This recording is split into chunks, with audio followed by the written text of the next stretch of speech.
Hey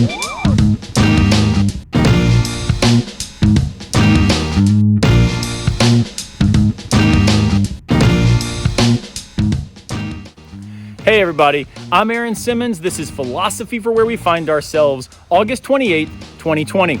Today we are finishing our series on the 7 deadly sins from a philosophical perspective. We're going to talk about sloth.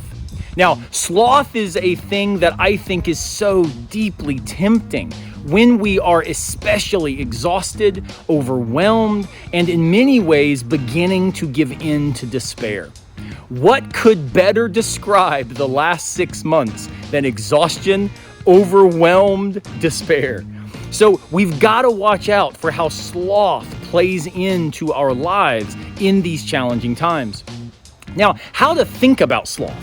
Sloth is the unwillingness to do the hard work that love requires.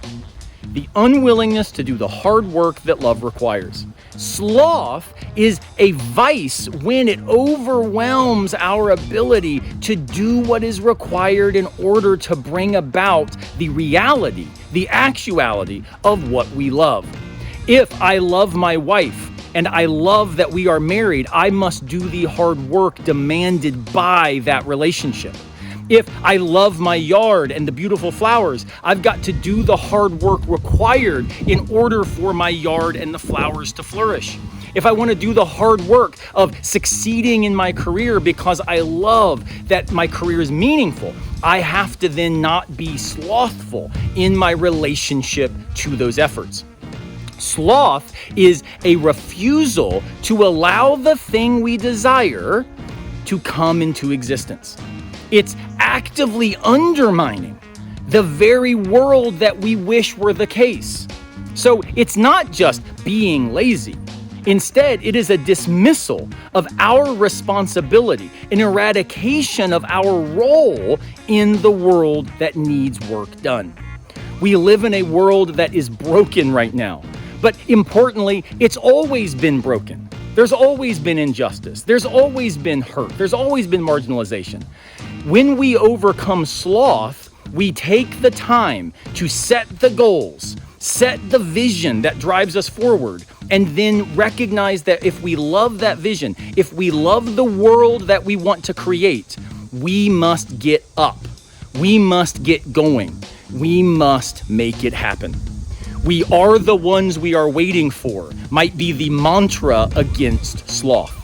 Similarly, we might cite that old protest idea, if not now, when? If not me, who? That is, again, a way of overcoming sloth in our lives and in our world. Sloth is dangerous philosophically because it leads to weak thinking. Weak thinking leads to being driven by our appetites rather than by our reason. It leads to an erasure of good judgment in order to be driven simply by our blind, appetitive desire.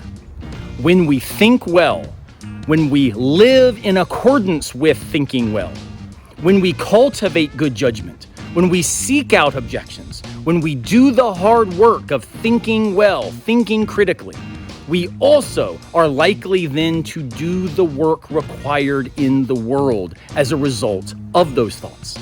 Let's think well. Let's act well. Let's bring about the world we want to make real.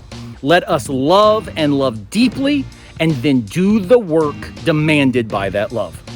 Avoid sloth, even when we are tired, even when we are exhausted. Let's not give in to despair. Let's not give in to giving up. Now, as a way of closing, I want to recommend an amazing book. It's by Rebecca DeYoung, a philosopher of religion in particular, who does an amazing job in her book called Glittering Vices. I recommend it to you. I think it would be a wonderful way to follow up on my short thoughts about the 7 deadly sins. She does all of the hard work demanded by thinking about this topic in depth. So go pick up that book, and I'll see you next time, unless a piano falls on our heads.